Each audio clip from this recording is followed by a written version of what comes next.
money going into temporary accommodation, I want to see having immediate effect. In other words, more accommodation available. Now, obviously, it'll take some time to get it into place. But where is this accommodation going to come from?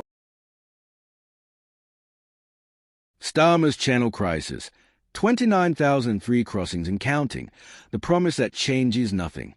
Before we dive into what might be the most damning indictment of Keir Starmer's leadership yet, make sure you hit that subscribe button. What I'm about to reveal will fundamentally change how you view this government's competence, and you'll want to be here for every devastating detail that follows. 29,003. Let that number sink in for a moment.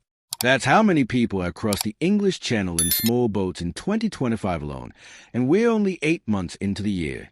29,003 human beings have risked their lives in overcrowded dinghies to reach British shores, and Sir Keir Starmer's response? A vague promise on Saturday, August 30th, to implement severe measures against Channel crossings. Severe measures. After 8 months of record-breaking arrivals, the Prime Minister's grand strategy is to promise that this time, he really means it. This isn't just policy failure. This is a complete abdication of governmental responsibility wrapped up in empty rhetoric designed to fool a public that's rapidly running out of patience. And here's the truly staggering part. These aren't just any record numbers we're dealing with. This represents an unprecedented crisis that makes previous years' crossing numbers look modest by comparison. Yet Starmer's government appears to have been caught completely off guard by a problem that was entirely predictable. But let's examine what these promises of severe measures actually mean, because if you're not subscribed to UK Connors yet, you absolutely should be. This analysis is about to expose the hollow nature of everything this government claims to stand for.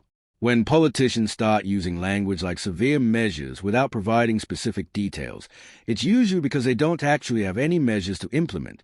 It's the political equivalent of a parent threatening to count to 3 without having any intention of actually reaching 3.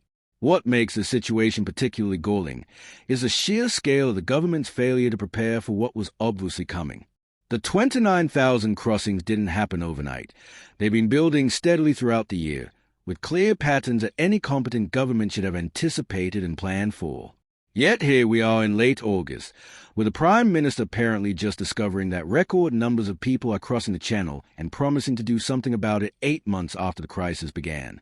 The timing of Starmer's promise is also remarkably convenient, coming just as public pressure reaches a crescendo and his own MPs begin expressing private concerns about the government's handling of immigration policy.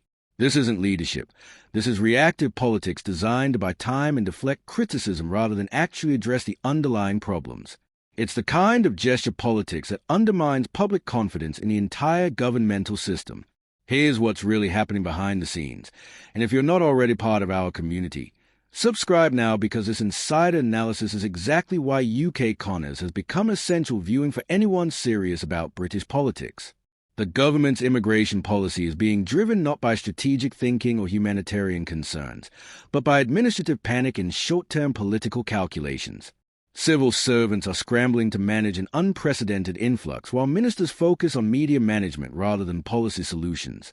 The asylum accommodation crisis is directly linked to the Channel crossing numbers, yet the government continues to treat these as separate issues requiring separate responses. Every person who crosses the Channel successfully requires accommodation, processing, and eventual integration or removal. When you're dealing with nearly 30,000 arrivals in 8 months, the strain on every part of the system becomes unbearable. Yet Starmer's promises focus only on stopping future crossings without addressing the massive backlog of people already here. This disconnect reveals a fundamental lack of understanding about how immigration systems actually work. You cannot solve the Channel crossing crisis without simultaneously solving the asylum processing crisis, the accommodation crisis, and the integration crisis. They are all part of the same system, and treating them as separate problems guarantees failure across all fronts. But this government seems incapable of joined-up thinking, preferring instead to announce tough measures on one aspect while ignoring the systemic failures that make those measures meaningless.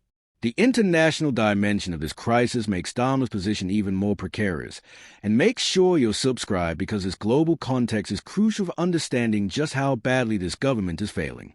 Britain's European neighbours are watching our inability to control Channel crossings with a mixture of concern and frustration. Every successful crossing encourages more attempts, and every failed British response undermines regional cooperation on migration management. France, in particular, has grown increasingly skeptical of British promises to address the crisis.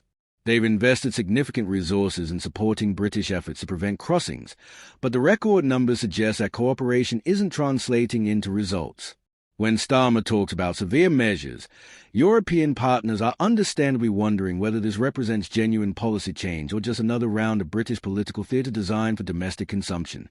Here's where the story gets even more interesting, and if you're finding this analysis as compelling as I hope you are, hit that subscribe button and share this with anyone who thinks they understand British immigration policy. The record crossing numbers aren't just embarrassing for Starmer politically, they're undermining Britain's entire approach to border security and immigration control. When nearly 30,000 people can successfully circumvent official immigration channels in less than a year, it sends a clear message that British border controls are essentially optional for anyone determined enough to ignore them. This has implications far beyond asylum policy. If small boat crossings continue at current rates, they'll fundamentally alter the demographics and economics of British immigration policy. Legal immigration routes become less relevant when illegal routes are so obviously successful. Integration policies become meaningless when the numbers arriving exceed the system's capacity to process them effectively. And public support for humanitarian immigration policies erodes when the public perceives that the government has lost control of who enters a country and under what circumstances. The economic impact of housing 29,000 asylum seekers is also staggering, though the government seems reluctant to provide transparent figures about the true cost. Hotel accommodation alone runs into hundreds of millions of pounds annually, and that's before accounting for processing costs, legal fees, healthcare, education, and eventual integration or removal expenses. These aren't one-time costs. They're ongoing obligations that compound with every successful channel crossing. Yet despite this massive expenditure, the outcomes for asylum seekers themselves remain poor. Extended hotel accommodation provides neither the stability needed for successful integration, nor the processing efficiency needed for timely decisions. It's an expensive system that fails everyone it's supposed to serve while creating exactly the kind of community tensions that undermine public support for humanitarian policies. This isn't compassionate governance. It's expensive virtue signaling that achieves the worst possible outcome for everyone involved. Starmer's promise of severe measures also raises serious questions about what tools the government actually has available to address channel crossings. And if you're not subscribed yet, you really should be, because this technical analysis reveals just how limited the government's options really are. The most effective deterrent measures, fast processing, swift removal of unsuccessful applicants, and offshore accommodation, either politically unpalatable to Labour's base or legally constrained by international obligations that the government seems unwilling to challenge. The measures that remain available, increased patrols, enhanced cooperation with France, better intelligence sharing, are exactly the approaches that have already failed to prevent record crossings. Announcing severe measures without specifying what those measures entail suggests that the government either doesn't know what it's going to do or knows that its actual plans won't withstand public scrutiny. Neither option inspires confidence in their ability to deliver meaningful change. Here's what makes the situation particularly dangerous for Starmer's long-term political survival. And make sure you're subscribed, because this political analysis is going to become increasingly relevant as public pressure continues to mount. Immigration policy is one of those issues where failure compounds over time. Every unsuccessful attempt to control channel crossings undermines public confidence in the government's competence. Every broken promise erodes trust in political leadership. And every record-breaking month of arrivals reinforces a perception that Britain has lost control of its own borders. The 29,000 crossings represent more than just a policy failure. They represent a fundamental breakdown in the relationship between government promises and government delivery. Voters were promised competent management of immigration policy, and instead they are witnessing chaos that makes a previous Conservative government's approach look organized by comparison. This isn't the kind of failure that governments recover from easily, particularly when the numbers keep getting worse rather than better.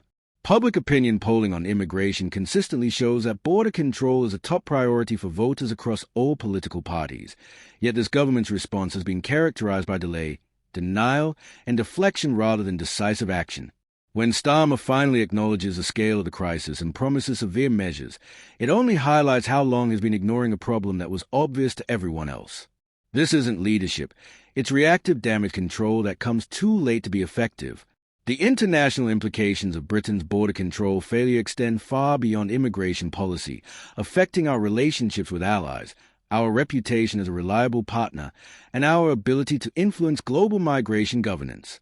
When a major European democracy cannot control its own borders despite having natural geographic advantages and significant resources, it sends concerning signals about the effectiveness of democratic governance in addressing transnational challenges. So as we await the details of Starmer's promised severe measures, one thing is abundantly clear. This government has already lost control of the narrative around channel crossings, and regaining public confidence will require more than vague promises and tough-sounding rhetoric.